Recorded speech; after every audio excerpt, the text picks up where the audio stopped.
نبی کریم صلی اللہ تعالی علیہ وسلم نے ارشاد فرمایا 3 لوگ ہیں جنہیں دیکھ کے رب مسکراتا ہے۔ یا رسول اللہ صلی اللہ علیہ وسلم وہ کون کون سے؟ تو محبوب فرمانے لگے ایک وہ بندہ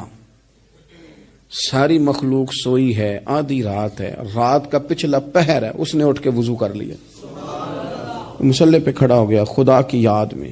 فرمایا اسے دیکھ کے رب مسکراتا ہے جو اس کی شان کے لائق ہے۔ مسکراتا ہے اللہ، یہ تو سونے کا ٹائم تھا، یہ تو گہری نیند آنے کا وقت تھا، رات کا پچھلا پہر،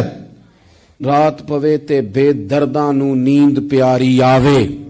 تے درد منداں نو یاد سجن دی ستیاں وی آن جگاوے، اور ساون کی کالی راتوں میں جب بوندا باندی ہوتی ہے وہ راتوں کو اٹھ اٹھ روتے ہیں جب خلقت ساری سوتی ہے، اللہ مسکراتا ہے۔ اور سننا میرے بھائی، میرے نبی پاک صلی اللہ تعالی علیہ وسلم فرماتے ہیں جب مسلمان نماز کے لیے صفیں بناتے ہیں نا، ترتیب لگ رہی ہوتی ہے، اب اللہ کی بارگاہ میں کھڑے ہوں گے، قیام کریں گے، رکوع کریں گے، سجود کریں گے، فرمایا جب مومن صفیں بناتے ہیں تو رب دیکھ کے مسکراتا ہے، مسکراتا ہے۔ کمال ہو گئے عروج بندگی کا، جب بندے کو دیکھ کے رب مسکرائے، خدا بندے سے خود پوچھے بتا تیری رضا کیا ہے، مسکراتا ہے۔ اور میرے نبی پاک علیہ السلام فرماتے ہیں جب مجاہد جہاد کے لیے صفیں سیدھی کرتے ہیں، آج تو یہ رب کے نام پہ مرنے ہی آ گئے، یہ صفوں میں کھڑے ہوں گے، ترتیب سے لڑیں گے، ترتیب سے گلا کاٹیں گے کافروں کا یا شہادت لیں گے۔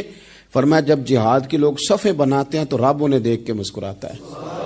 کتنے نصیبوں والا وہ بندہ ہے جسے دیکھ کے مسکرا دیا۔ او یار کبھی تیرا بیٹا تیرے سامنے مسکرائے نا چھوٹا تو تیرا دل باغ باغ ہو جاتا ہے،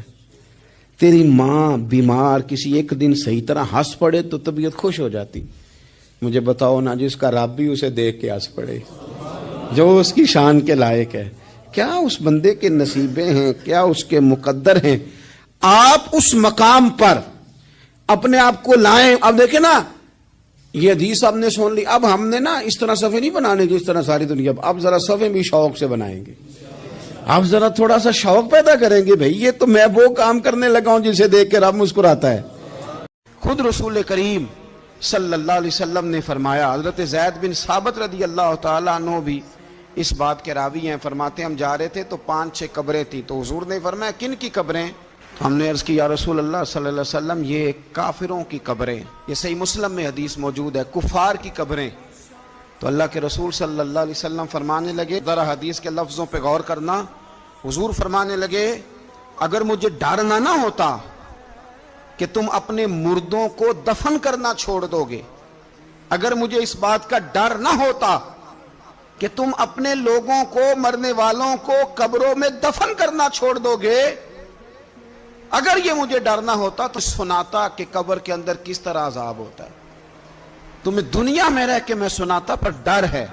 کہ کہیں تم اپنے مرنے والوں کو قبروں میں دفن کرنا چھوڑ ہی نہ دو، اس لیے میں تمہیں یہ بات نہیں